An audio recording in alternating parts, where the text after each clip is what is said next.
요즘 전 세계 시장을 보면 다들 불안해 하잖아요? 그런데 정말 이상하게도 유독 한 나라만 엄청난 상승세를 보이고 있습니다. 대체 무슨 일일까요? 오늘 이 시장의 역설, 그 미스터리를 한번 파헤쳐 보겠습니다. 자, 보세요. 전 세계가 다들 숨죽이고 있는데 어떻게 딱 한 시장만 71%가 넘게 오를 수 있었을까요? 71%요? 이 놀라운 숫자 뒤에 숨은 비밀, 지금부터 저랑 같이 한번 풀어보시죠.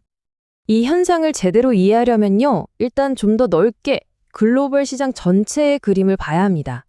지금 세계 경제는 뭐랄까, 안도감하고 리스크가 막 뒤섞여서 그야말로 혼돈의 상황이거든요. 자, 첫 번째 모순점부터 한번 볼까요? 미국 정부 셧다운이 끝났다는 거. 이건 분명히 좋은 소식이죠. 그런데 문제가 뭐냐면요. 그 대가로 중요한 경제 데이터 발표가 싹 멈춰버린 거예요. 그러니까 중앙은행인 연준 입장에서는 지금 경제가 어떤지 전혀 알 수가 없는 거죠. 말 그대로 정말 눈을 가리고 비행해야 하는 그런 위험천만한 상황에 놓인 겁니다.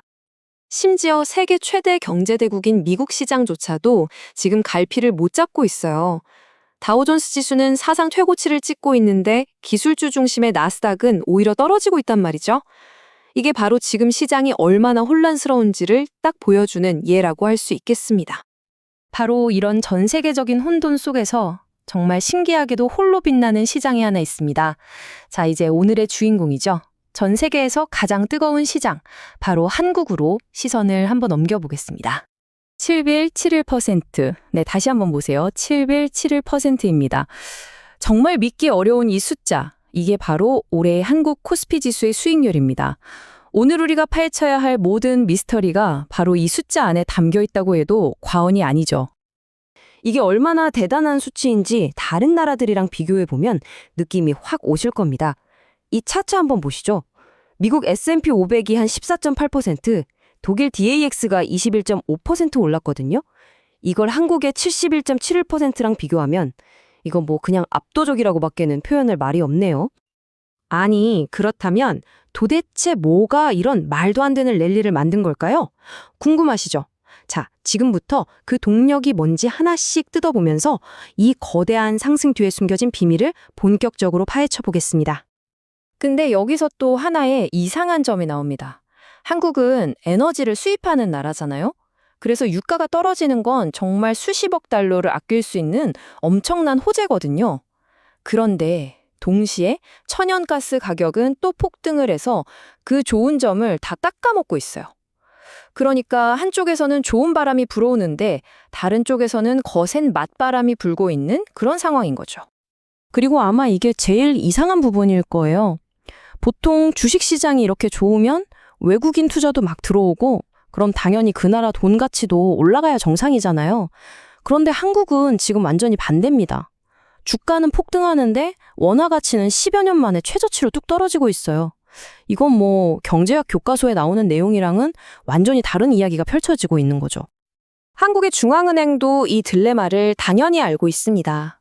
이창용 총재의 말을 들어보면 과도한 변동성이 보이면 개입할 준비는 되어 있다고 하면서도 시장이 글로벌 불확실성에 너무 민감하게 반응하는 것 같다고 말하거든요.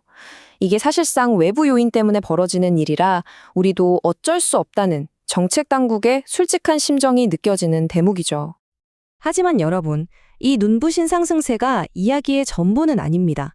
이 화려한 파티가 한순간에 끝날 수도 있다는 그런 위험한 경고 신호들이 사실 수면 아래에 숨어 있거든요.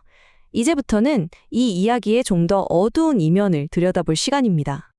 한국 시장이 안고 있는 핵심 리스크는 크게 4가지로 정리할 수 있습니다. 첫째, 수출에 정말 치명적인 미국의 16% 관세고요. 둘째, 언제 깨져도 이상하지 않을 위태위태한 미중 무역 휴전.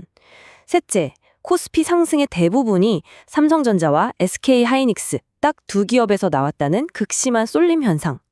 그리고 마지막으로 시장의 공포지수라고 불리는 변동성 지수가 아주 높다는 점입니다. 이 4가지 시한폭탄을 보면 지금의 이 랠리가 얼마나 아슬아슬한 기반 위에 서 있는지 알 수 있죠. 자, 지금까지 좋은 신호와 나쁜 신호를 모두 살펴봤습니다. 그럼 이제 우리는 앞으로 뭘 봐야 할까요? 결국 이 모든 상황은 딱 한 문장으로 요약할 수 있습니다. 바로 한국 경제의 튼튼한 펀더멘털과 외부에서 불어닥치는 지정학적 폭풍. 이 둘의 대결에서 과연 누가 이길 것인가? 바로 이겁니다. 이 표를 보시면 지금의 대결 구도가 한눈에 들어옵니다. 왼쪽은 강점, 그러니까 시장이 더 오를 거라고 보는 상승론의 근거들이죠. 튼튼한 경제 성장률, 반도체 수출 호황 같은 것들이요. 반대로 오른쪽은 리스크, 시장이 떨어질 거라고 보는 하락론의 근거입니다. 미국의 높은 관세나 불안한 미중 관계 같은 외부 위협이 여기에 해당되죠. 지금 한국 시장은 말 그대로 이 두 거대한 힘이 정면으로 맞붙는 전쟁터나 다름없습니다. 그래서 우리는 마지막 질문에 도달하게 됩니다. 한국 경제의 엔진 자체는 정말 강력합니다. 그건 누구도 부인할 수 없죠. 하지만 문제는 과연 이 강력한 엔진이 지금 몰아치고 있는 거대한 지정학적 폭풍을 이겨낼 만큼 정말 충분히 강할까 하는 겁니다. 앞으로 이 질문에 대한 답이 어떻게 나오느냐에 따라 한국 시장의 운명이 더 나아가서는 세계 경제의 다음 흐름까지도 결정될 수 있습니다. 우리가 계속해서 이 시장을 주목해야 하는 이유가 바로 여기에 있습니다.